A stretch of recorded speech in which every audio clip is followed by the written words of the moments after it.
ନିଶ୍ୱାସ ତୋ ବିନା ମୋର ଚାଲେ ନା, ବିଶ୍ୱାସ ତୋ ବିନା କିଛି ହୁଏ ନା, କିଛି ନୁହେଁ ମୁଁ ତୋ ବିନା। ରାତି କଲେ ପାହି ଜଳିବ ମୋ ଜୁଇ ଜଳିବ, ମନ ମୋର ଶୁଖିଲା ମାଟି ଛିଟା ତୋର ଦେଇ जा छाटी करू काई तू बहाना। 17 नवंबर 2025 को एम्स भुवनेश्वर के एक आईसीयू के कमरे में उड़ीसा की एक खूबसूरत सी आवाज़ जो धीरे धीरे खामोश हो रही थी। नाम ह्यूमन सागर, उड़ीसा का बहुत चर्चित गायक कलाकार जो सिर्फ 34 साल की उम्र में आईसीयू से लेकर वेंटिलेटर तक multi organ failure, liver failure, pneumonia जैसी बीमारियों से लड़ रहा था। हर पल एक डर और एक नई उम्मीद। लेकिन आज का हमारा सवाल ये है कि इनकी इस लड़ाई में क्या टूटा था, शरीर या सिस्टम? उनकी मां सैफ अली सुना ऑन कैमरा आकर बोलती है, न्यूज रिपोर्टर के सामने में अपनी बात रखती है कि मेरे बेटे को बचा लीजिए, उसे एयरलिफ्ट कर कर एम्स ले जाइए और अच्छे से अच्छा उसका इलाज कराइए। वो ये मांग सरकार के सामने अपनी रखती है, पर जवाब हमेशा की तरह सन्नाटा। कोई मदद, कोई खबर नहीं, कोई फंड तत्कालीन, कोई हेल्प नहीं। यह वही सिस्टम है जो कलाकारों को 1200 से 2000 प्रति माह देता है। इससे इलाज की बात तो दूर, मेडिसिन का बिल भी नहीं हो पाएगा। 30,000 कलाकारों को सरकार ने इस स्कीम में अपने अंदर लिया, लेकिन जमीन पे क्या हुआ? कलाकार आज भी मर रहे हैं और फाइलें धूल खा रही हैं। लेकिन ये कोई नई घटना नहीं है या कोई पहली घटना नहीं है।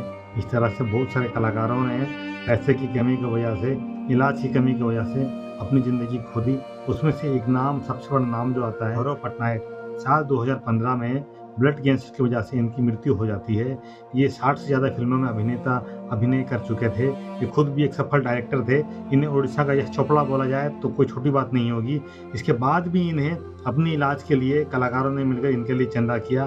तो बार बार इस तरह की स्थिति क्यों आती है कि इन्हें चंदा की ज़रूरत पड़ती है?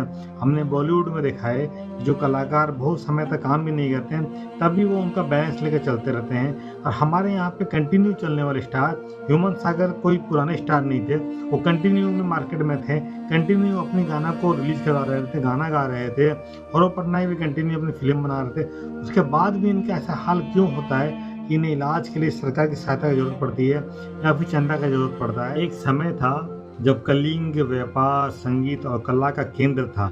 यहीं से दुनिया ने नृत्य सीखा, मूर्ति कला का विज्ञान सीखा, लय, ताल और कविता भी सीखी। यही कलिंग जो इतना समृद्ध था, आज यहीं के लोगों का ऐसा हाल क्यों हो गया? क्या इसके पीछे का कारण भ्रष्टाचार है या फिर सोचे समझे रणनीति? जब भी कलाकार मदद मांगने के लिए हाथ बढ़ाते हैं, फोन काट दिया जाता है, बात नहीं हो पाता है, मुलाकातें नहीं होती हैं और फाइलें धूल खाती रहती हैं।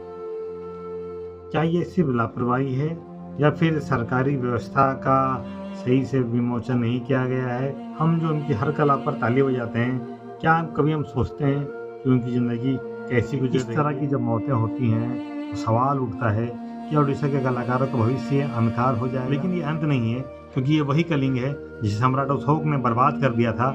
उसके बाद भी ये कलिंग अपने दम पे उठ खड़ा हुआ। आज ही इंडस्ट्री को उसी कलिंग को उद्देश्य मानकर फिर से उठ खड़ा होना होगा, तभी जाकर बात बनेगी। वो कलिंग आज फिर आवाज लगा रहा है कि उठो और खड़े हो जाओ, मैं तुम्हारे साथ हूं।